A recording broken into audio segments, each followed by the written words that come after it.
आपल्याला पुढच्या हजारो वर्षांच्या वाटचालीसाठी दिशा दाखवत राहील. बुद्धं शरणं गच्छामि.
बोधिसत्व मूकनायका मोडल्या रूढी त्या परंपरा दिव्य तेजा तूच सकल न्यायदायका.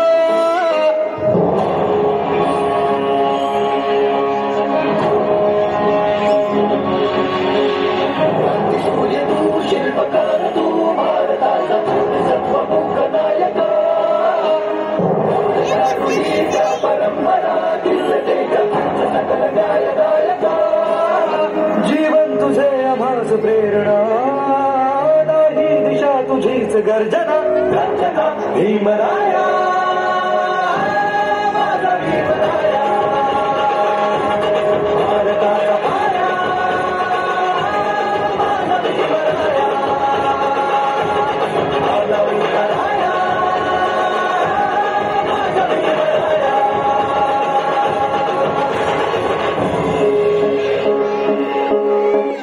भीमराव वर्गाच्या बाहेर बसत होता. भीमराव वर्गाच्या बाहेर बसत होता, परंतु फळ्यावरचा अभ्यास मात्र त्याच्या हृदयावर ठसत होता. हे पाहून आंबेडकर नामक मास्तर कुतूहलाने हसत होता, कारण बाहेर बसलेल्या भीमरावात त्याला उद्याचा महासूर्य दिसत होता. सूर्य तू शिल्पकार तू भारताचा बोधिसत्व मूकनायका मोडल्या रूढी त्या परंपरा दिव्य तेजा तूच सकल न्यायदायका.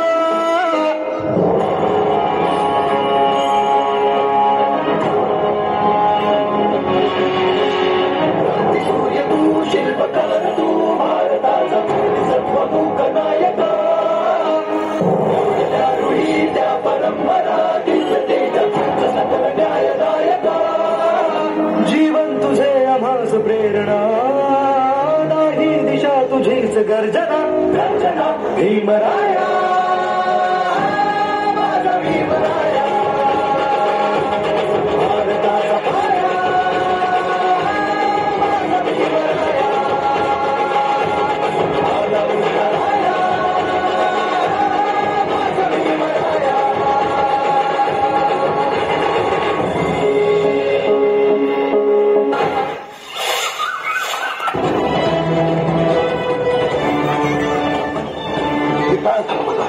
शिव शिव शिव शिव शिव शिव शिव शिव.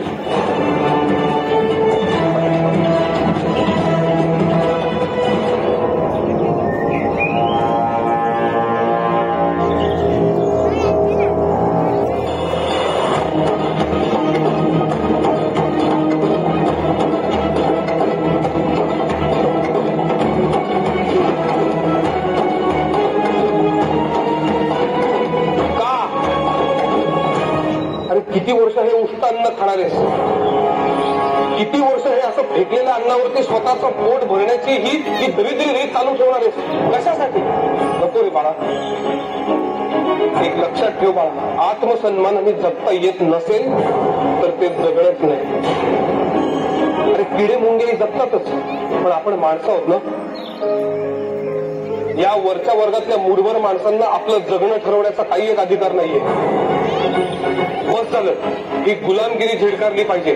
त्यासाठी तुला संघर्ष करावा लागेल आणि त्यासाठी तुला शिकावं लागेल बाळा.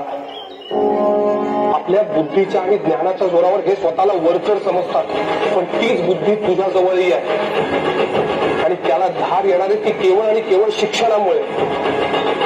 तुला शिकलंच पाहिजे, संघर्ष केलाच पाहिजे.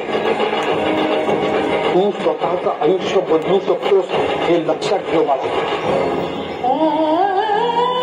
शिकलास तर हक्काची भाकर मिळेल. पण भूक लागली.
नाव काढू नको त्या आंबेडकराचं. आंबेडकर साहेब, काही करून या सगळ्यातनं आम्हाला बाहेर काढा. सर्व जन्माला घालायची आणि चूल फुकत बसायची. यातच दिवस चालत आमच्या बाईच्या जातीचे. साहेब, जिवंतपणी मरण आता नाही सहन होत. आता आपल्याला मूल होऊ द्यावं का नाही हा निर्णय घेण्याचं स्वातंत्र्य प्रत्येक स्त्रीला असलंच पाहिजे. कारण गरोदरपणाचा, बाळंतपणाचा आणि मुलाच्या संगोपनाचा सगळा भार हा स्त्रीवरच असतो. त्यामुळे कोणत्याही कारणाने जर एखाद्या स्त्रीला मूल होऊ देण्याची इच्छा नसेल तर तिला गर्भधारणच टाळता येण्याची सुविधा असलीच पाहिजे.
तळ्याचं पाणी त्यावेळेला मी नाही आणू शकलो. 14 तळ्याचं पाणी त्या पाण्यावर पुरवठ्याचा हक्क आहे, पण आपला नाही.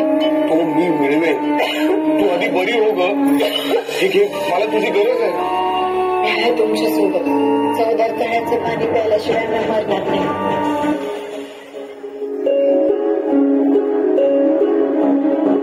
आपण समानतेसाठी पाण्याला स्पर्श करणार आहोत.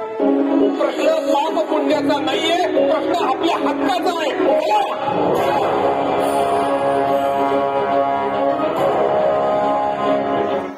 स्पर्शिले तू ओंजळीने फुले केले पाणी 14 तळ्याचे.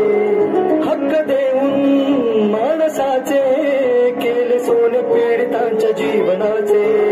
शिका संघटित आणि संघर्ष करा.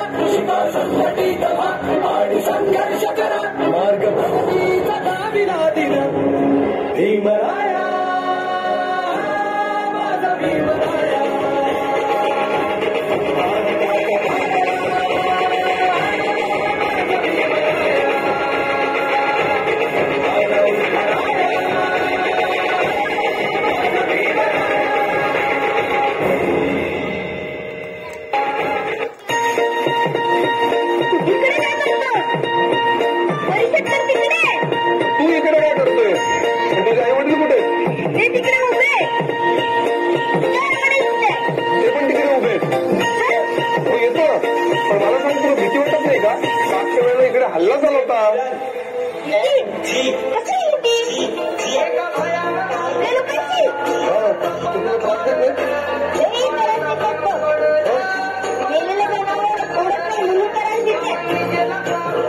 नवीन नवीन कपडे घातले म्हणून करायचे माझ्या आई डॉक्टर बाबासाहेब आंबेडकर यांचं भाषण ऐकलं. बरं हो पुढे चालू. नक्की ना मी वाट बघते.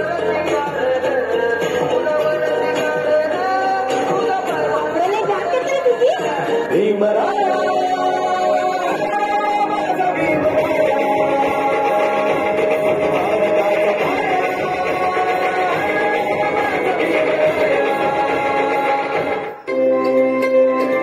तुला वाटतं तितकं सोपं नाहीये. मी परदेशातून एकही रुपया इथे पाठवू शकणार नाही. तुला काटकसरीने जगावं लागेल, हे ध्यानात ठेव. साहेब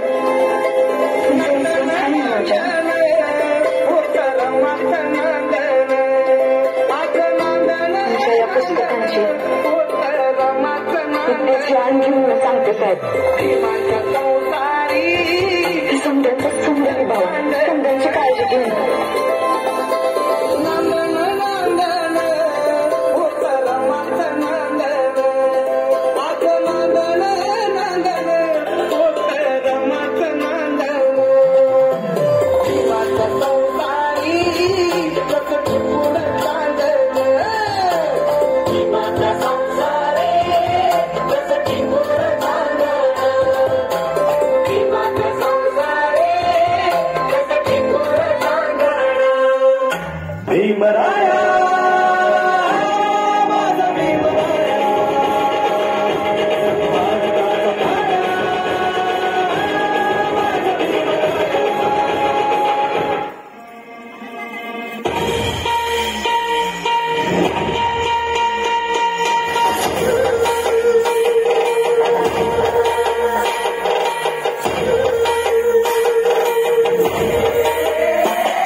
भीमा कोरेगाव, भीमा कोरेगाव केले भीमा कोरेगाव, भीमा कोरेगाव केले भीमा कोरेगाव, भीमा कोरेगाव केले भीमा कोरेगाव.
क्रांती सूर्य तू, शिल्पकार तू, भारताचा बोधिसत्व मूक नायका. मोडल्या रूढी त्या परंपरा, दिव्य तेजा तूच सकल न्यायदायका. क्रांती सूर्य तू, शिल्पकार तू, भारताचा बोधिसत्व मूक नायका. मोडल्या रूढी त्या परंपरा, दिव्य तेजा तूच सकल न्यायदायका. राजकारणी, विश्वरत्न, अर्थशास्त्रज्ञ, कायदे पंडित, भारतीय संविधानाचे शिल्पकार, महामानव, घटनातज्ञ, धर्मतज्ञ, बोधिसत्व, समाजसुधारक, आधुनिक भारताचे शिल्पकार, भारतरत्न, सर्वश्रेष्ठीय भारतीय न्यायशास्त्रज्ञ, मजूर मंत्री, तत्वज्ञ, डॉक्टर बाबासाहेब आंबेडकरांच्या जय भीम.